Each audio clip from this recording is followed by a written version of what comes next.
Enmeshment versus immersion, a deeper psychological distinction about loss of self, relational attunement, and the development of identity. There is a psychological distinction I have been trying to articulate for a very long time, and I think that I finally understand it clearly enough to put language to it. For years, I believed that I struggled with enmeshment. That was the framework I had available to me. That was the language that I had been given. And to be fair, on the surface, it certainly looked like enmeshment. I would enter relationships and become deeply psychologically immersed in the other person. Their emotional world would become incredibly vivid to me. Their needs, pain, patterns, contradictions, perspectives, I absorbed all of it almost automatically. And because of that, I often lost clarity around myself. Well, I don't even know that I would put it as lost clarity because I'm not quite sure that I ever had it before, but I'll get back to that here in just a minute. So naturally, I assumed the problem was enmeshment. I assumed I was losing myself in other people. But recently, after spending an extended period of time alone for the first time in my life, I realized something that fundamentally altered my understanding of my own psychology. I do not think I ever truly had the opportunity to fully orient to myself in the first place. And that is a very different psychological reality because enmeshment implies that a differentiated self once existed and later became overemerged with another person or system. But what happens when self orientation itself never fully consolidates during development in the first place? What happens when a child grows up in an environment where attunement to others becomes psychologically necessary for survival?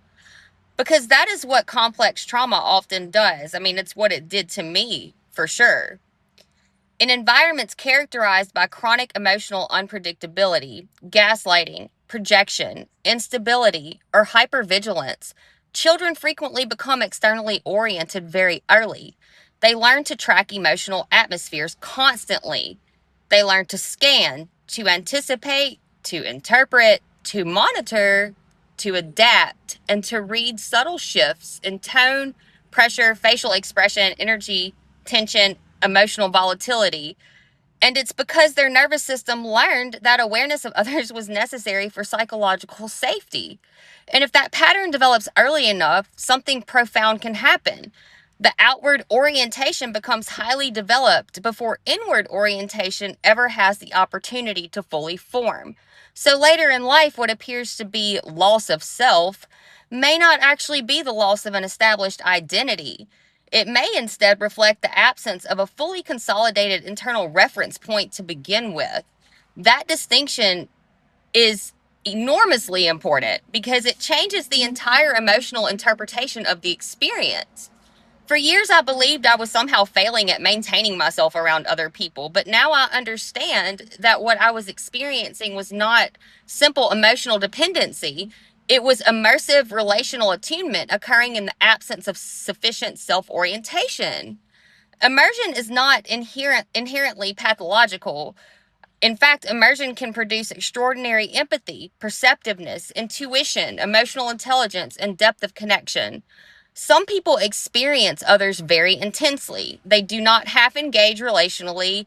They enter interactions fully, like 100% engagement and attunement.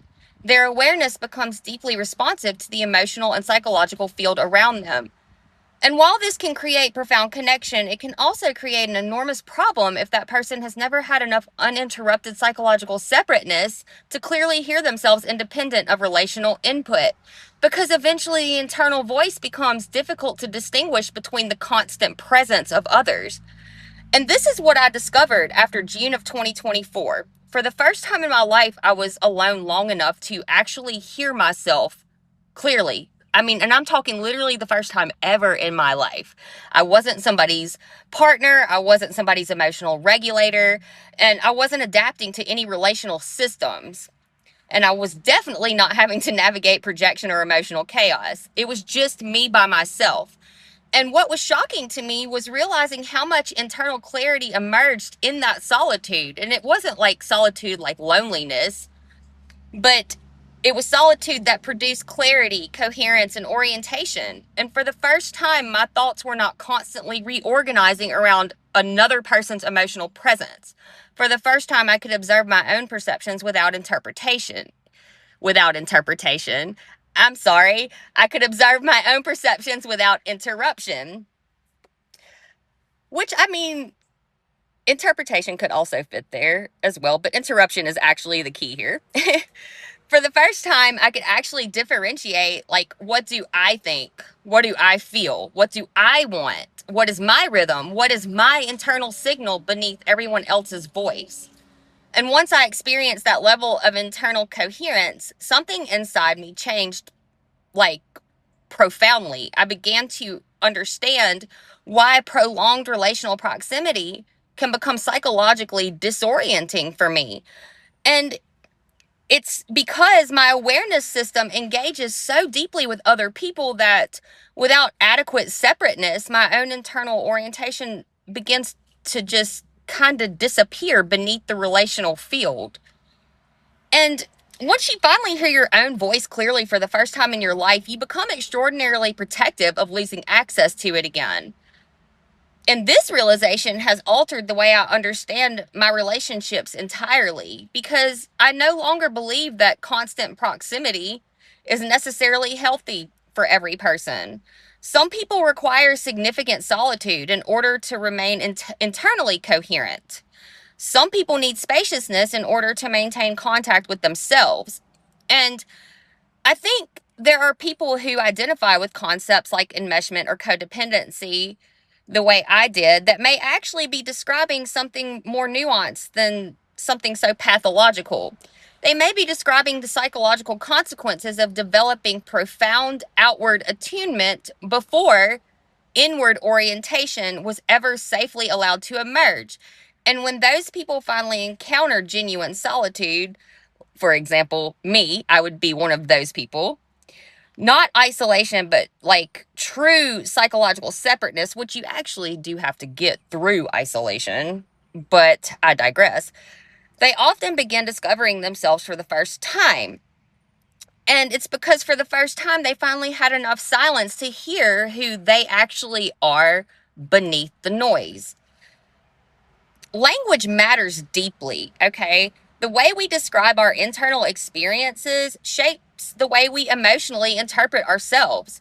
If a person believes they are fundamentally broken, they often organize themselves around shame. But if they begin to understand that many of their patterns were adaptive responses to developmental environments, that changes things psychologically.